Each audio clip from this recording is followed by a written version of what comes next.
বাচ্চাগুলো সমস্যা না হয়। তো বাচ্চাগুলো কত স্থানটা বলতে আপনার যে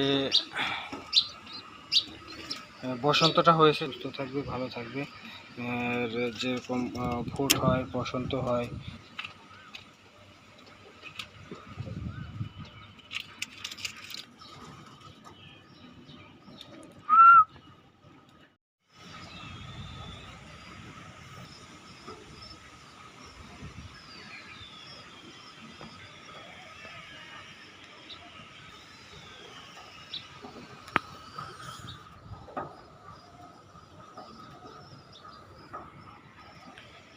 আসসালামু আলাইকুম, welcome to my Facebook blog and YouTube channel. আশা করি সবাই ভালো আছেন। তো আমি আজকে আপনাদের মাঝে যে বিষয় নিয়ে কথা বলতে আসছি সেটা হচ্ছে যে আমরা গ্রামের বাড়িতে যখন বৃষ্টির সিজনে কিংবা যে সময় দেখা যায় বর্ষার সিজনে মানুষ পাট ধুইতো এবং পানিতে থাকতো। আবার দেখা যাবে যে চায়ের দোকানে গেলে পরে চায়ের পানি লাগার সাথে দেখা যায় যে হাতের মধ্যে যে করের মাঝখান দিয়ে একটা ঘা হতো, সেই ঘাটা রিমুভ করার জন্য দেখা যেত যে পটাশ ইউজ করতো। তো একটা লোক আমাকে পরামর্শ দিয়েছিলেন যে আপনার কবুতরের যদি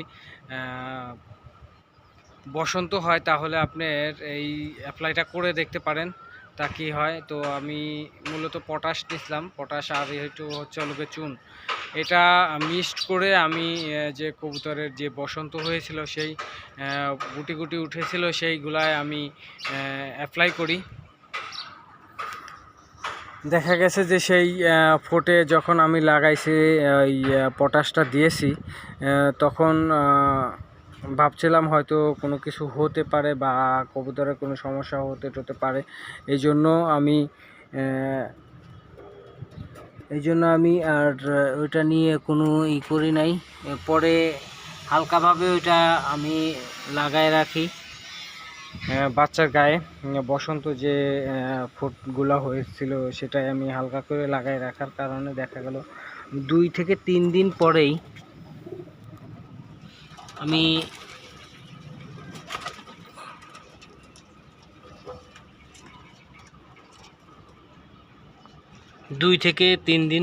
আমি দেখলাম যে কবুতরের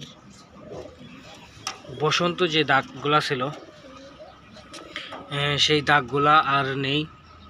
তো আমি আপনাদেরকে একটা কথাই বলবো যে আপনারা যদি পারেন এই ওই কাজগুলো করতে পারেন যাদের কবুতরের গায়ে বসন্ত হয়েছে বা ফুট হয়েছে। তো আপনারা এটা দেখতে পারেন যাতে আপনাদের বাচ্চাগুলো সমস্যা না হয়। তো বাচ্চাগুলো ভালো থাক এবং সুস্থ থাক, এটাই আমরা সবাই চাই। তো এই ক্ষেত্রে আমি আপনাদেরকে পরামর্শ দেব যে আপনারা ওই বসন্তর জন্য আপনারা পটাশটা ইউজ করতে পারেন। পটাশটা ইউজ করার সিস্টেমটা হচ্ছে আপনার উনি আমাকে যেভাবে ব্যবহার করার কথা বলেছিলেন সেটা হচ্ছে যে অল্প একটু চুন নেবেন এবং সাথে আপনি পটাশ দিবেন, পটাশ দিয়ে মিশ্রণ করবেন। মিশ্রণ করার পরে আপনার যে বাচ্চার যে ক্ষত স্থানটা আছে, ক্ষত স্থানটা বলতে আপনার যে বসন্তটা হয়েছে সেই বসন্তর ওই স্থানটাতে আপনারা লাগাই দিবেন। দেখবেন যে আপনার বাচ্চাগুলোর বসন্তর দাগগুলো চলে যাবে এবং ইনশাল্লাহ সমস্ত কিছু আল্লাহ তাআলার উপরে। তো আল্লাহর উপর ভরসা করে আপনারা এই কাজটা করতে পারেন, দেখবেন যে আপনার বাচ্চাগুলো সবসময় সুস্থ থাকবে, ভালো থাকবে। আর যেরকম ফুট হয়, বসন্ত হয়, এটা হবে না।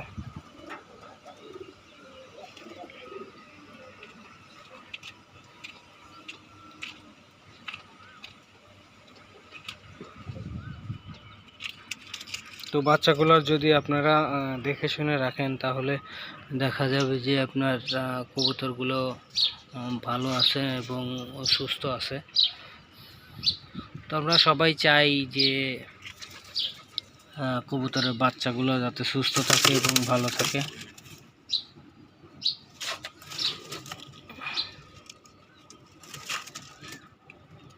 মাই গড, একদিনকের বাচ্চা, এটা দেখেন,